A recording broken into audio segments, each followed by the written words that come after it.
नमस्कार दोस्तों, आपका स्वागत है एक बार फिर से आपके अपने YouTube चैनल में। दोस्तों, नेपाल दुनिया के कुछ चुनिंदा देशों में शामिल है जो कि आज तक किसी का गुलाम नहीं बनी। जी हाँ, 1814 से लेकर 1816 तक इस देश के राजाओं की लड़ाई अंग्रेज़ों से हुई, लेकिन नेपाल कभी गुलाम नहीं बना। दुनिया के सबसे खूबसूरत देशों में से एक है नेपाल। अगर सभी खूबसूरत देशों की बात की जाए तो नेपाल की बात ही निराली है। और अगर आपको नेपाल जाना है तो आपको वीज़ा लगवाने की भी ज़रूरत नहीं पड़ती। हम आपको नेपाल देश की तमाम जगह घुमा देते हैं जो कि वर्ल्ड पॉपुलर डेस्टिनेशन में से एक है। और इन्हीं में से एक नाम आता है मुक्तिनाथ मंदिर का। दोस्तों, मुक्तिनाथ मंदिर नेपाल का एक दर्शनीय स्थल है और यह मंदिर स्थित है भगवान विष्णु के लिए। और कहा जाता है कि इस मंदिर में शालिग्राम शिला या शालिग्राम पत्थर की पूजा की जाती है। हिंदू धर्म के अनुसार शालिग्राम शिला में भगवान विष्णु का निवास माना गया है, इसलिए इस पत्थर को काफ़ी पवित्र माना जाता है।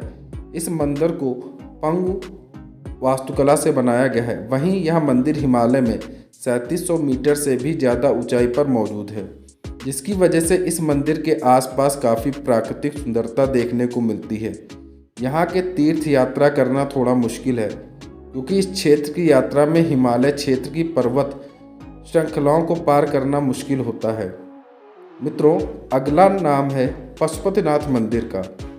कहा जाता है कि पशुपतिनाथ मंदिर नेपाल में दर्शनीय स्थलों में से पहला प्रसिद्ध मंदिर यही है।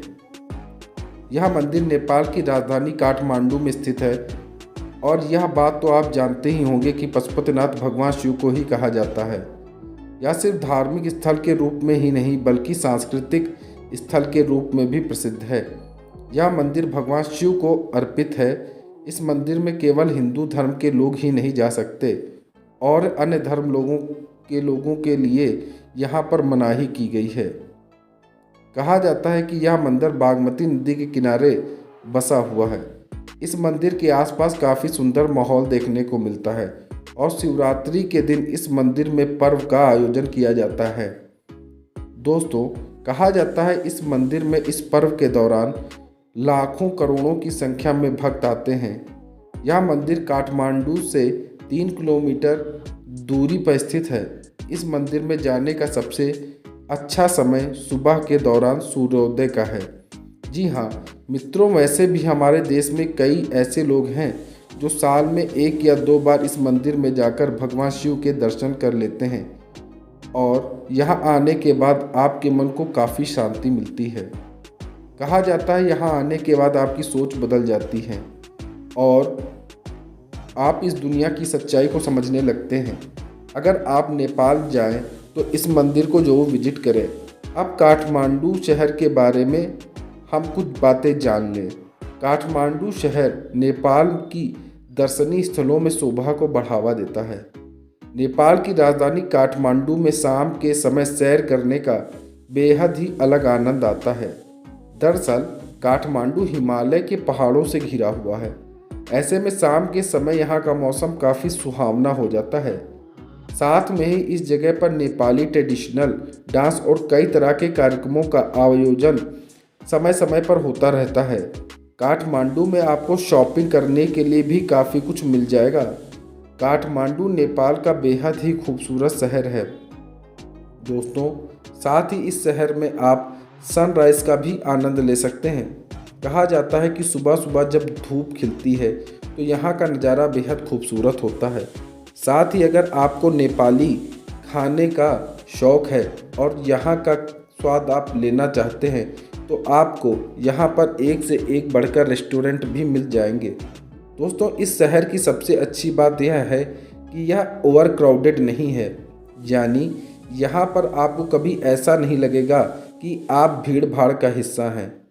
मित्रों, आप जब भी नेपाल जाएं तो एक बार काठमांडू जो विजिट करिए क्योंकि यहाँ पर ही सारी फ़्लाइटें लैंड करती हैं।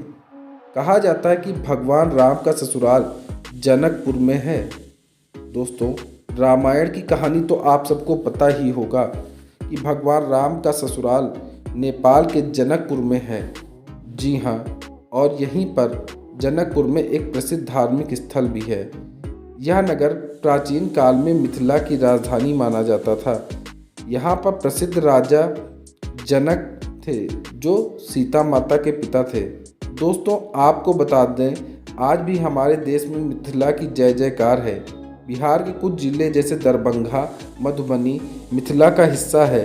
आप जानकर चौंक जाएंगे कि यहीं पर माता सीता का जन्म हुआ और यहीं पर उनका बचपन बीता। मित्रों, यहाँ पर माता सीता का एक अद्भुत मंदिर है जहाँ पर आकर के आप अच्छे से माँ सीता के दर्शन कर सकते हैं। और जहाँ पर माता सीता का विवाह हुआ था और शिव धनुष तोड़ा गया था, वह धनुष आज भी वैसे का वैसा ही रखा हुआ है। दोस्तों, अगर आपको रामायण से प्यार है तो जनकपुर में आप जरूर चलने वाली रामायण का हिस्सा लेंगे। दोस्तों, कहा जाए यहाँ पर सागर माथा नेशनल पार्क भी है। यह सागर माथा नेशनल पार्क नेपाल के लिए बहुत ही बड़ा पर्यटक स्थल है जो नेपाल को शोभा देता है और नेपाल की सुंदरता में चार चांद लगा देता है। सागर माथा नेशनल पार्क बेहद ही सुंदर है। इस उद्यान से माउंट एवरेस्ट को भी देखा जा सकता है। जो लोग माउंट एवरेस्ट नहीं जा सकते, वे लोग सागर माथा राष्ट्रीय उद्यान से माउंट एवरेस्ट को देख सकते हैं। इस पार्क में आपको कई तरह के पक्षी जानवर देखने को मिल जाएंगे। इसकी प्राकृतिक सुंदरता को देखते हुए ही इसे प्राकृतिक विश्व धरोहर स्थल का दर्जा भी प्राप्त है। वाकई यह बहुत ही खूबसूरत जगहों में से एक है। इस जगह पर जाकर आपको बहुत मज़ा आने वाला है। वैसे भी मित्रों, जो भी नेपाल के दर्शन करने निकलते हैं वह सागर माथा नेशनल पार्क तो आते ही हैं। अब आप भी जरूर आइएगा। दोस्तों, अगला स्थान है पोखरा। कहा जाता है कि नेपाल के दर्शनीय स्थलों में से एक प्रसिद्ध दार्शनिक स्थल है पोखरा। पोखरा शहर के पास ही थेवा झील के पास स्थित है और झील के चारों ओर काफ़ी सुंदर और शांत वातावरण है। जो भी लोग नेपाल घूमने के लिए आते हैं बस पोखरा जरूर जाते हैं। पोखरा नेपाल का दूसरा सबसे फेमस शहर भी है और इस जगह पर झील के अलावा कई सारे मंदिर भी हैं। साथ ही यहाँ की शाम बहुत खूबसूरत मानी जाती है। तभी कहा जाता है कि अगर आपने कभी भी नेपाल जाने का प्लान बनाया है तो एक शाम पोखरा में जरूर बिताइए। यहाँ पे आपको नेपाल की ट्रेडिशनल लाइफ देखने को मिल जाएगी। यहाँ के होटल में रहने के लिए यहाँ का खाना आपको खाना पड़ेगा और यहाँ का खाना नेपाली स्टाइल में बनता है जो आपको बहुत ही स्वादिष्ट लगेगा। मित्रों, नेपाल के दार्शनिक स्थलों में अगला नाम आता है गौतम बुद्ध की जन्मस्थली यानी लुम्बिनी का। दुनिया भर के बौद्ध अनुयायियों का यहाँ पर प्रसिद्ध तीर्थ स्थान है और यह स्थान भारत नेपाल सीमा से ही कुछ दूरी पर रूमी गांव में स्थित है। और कहा जाता है कि रूमी गांव के निकट ही लुम्बिनी है। सम्राट अशोक के स्मारक स्तंभ के लिए जाने वाला यह स्थान यूनेस्को की विश्व विरासत सूची में भी शामिल है। सम्राट अशोक ने इसे अपनी नेपाल यात्रा की स्मृति में बनवाया था। यहाँ का प्रमुख आकर्षण केंद्र 8 वर्ग किलोमीटर में फैला हुआ एक माया देवी मंदिर भी प्रसिद्ध है, क्योंकि यह मंदिर यात्रियों के बीच में खास लोकप्रिय है। इसमें गौतम बुद्ध की माँ माया देवी की मूर्ति है। माया देवी इस मूर्ति में गौतम बुद्ध को जन्म देती हुई दिखाई दे रही। कहा जाता है कि जो भी यहाँ पर आता है उसकी सारी मुरादें पूरी होती हैं। मित्रों, यहाँ पर एक स्थान है जिसे देवघाट धाम के नाम से जाना जाता है और यह प्रमुख पर्यटक स्थलों में से एक है। कहा जाता है यह गंडकी और त्रिशूल नदियों के संगम पर स्थित है। मकर संक्रांति के दौरान हिंदू धर्म के अनुयायी बड़ी संख्या में यहाँ आते हैं और इस दिन श्रद्धालु पवित्र नदी में डुबकी लगाते हैं। इसके अलावा यहाँ पर घूमने लायक कई ऐतिहासिक स्थल भी हैं। दोस्तों, यदि आपकी इच्छा कम पैसे में विदेश घूमने की है तो आप नेपाल जा सकते हैं। नेपाल में जाना बिल्कुल आपके लिए कम पैसे में विदेश घूमने के जैसा ही है। इसमें सारे हिंदू मंदिर भी हैं। हर साल भारत के कई लोग इस देश में बने हुए इन प्रसिद्ध मंदिरों को देखने के लिए आते हैं। नेपाल देश में मंदिरों के अलावा कई सारे सुंदर पर्यटक स्थल भी हैं जो विश्व भर में प्रसिद्ध है। नेपाल देश एडवेंचर करने वाले लोगों के लिए एकदम सही जगह है और इस जगह पर एडवेंचर का खूब मज़ा लिया जा सकता है। आप अपनी छुट्टियों के दौरान इस देश में जाने का विचार कर सकते हैं।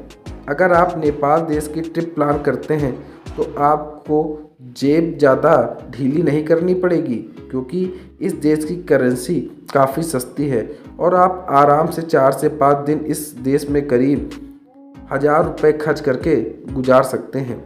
पूरी दुनिया में एकमात्र नेपाल ही ऐसा देश है जो आज तक किसी भी देश का गुलाम नहीं बना और यही वजह है यहाँ किसी भी तरह का स्वतंत्रता दिवस मनाया ही नहीं जाता। अगर आपको लगता है कि नेपाल पर्वतारोहण के लिए प्रसिद्ध है तो आपकी बात बिल्कुल सत्य है, क्योंकि इसकी राजधानी काठमांडू से 15 किलोमीटर के दायरे में 7 यूनेस्को विश्व धरोहर सांस्कृतिक स्थल हैं। इसे लिविंग कल्चरल म्यूजियम के रूप में भी जाना जाता है। इसके अलावा नेपाल में यूनेस्को द्वारा 4 मान्यता प्राप्त विश्व धरोहर हैं जो इसे सबसे ज़्यादा विरासत स्थल वाला देश बनाते हैं। दोस्तों, नेपाल देश 14,350 स्क्वायर किलोमीटर में फैला हुआ एक देश है और यह दुनिया का 93 नंबर का सबसे बड़ा देश है। तो मित्रों, आज की वीडियो में हमने जाना नेपाल के बारे में, कुछ अनोखी चीज़ों के बारे में। आपको हमारी वीडियो कैसी लगी कमेंट बॉक्स में अवश्य बताएं। धन्यवाद।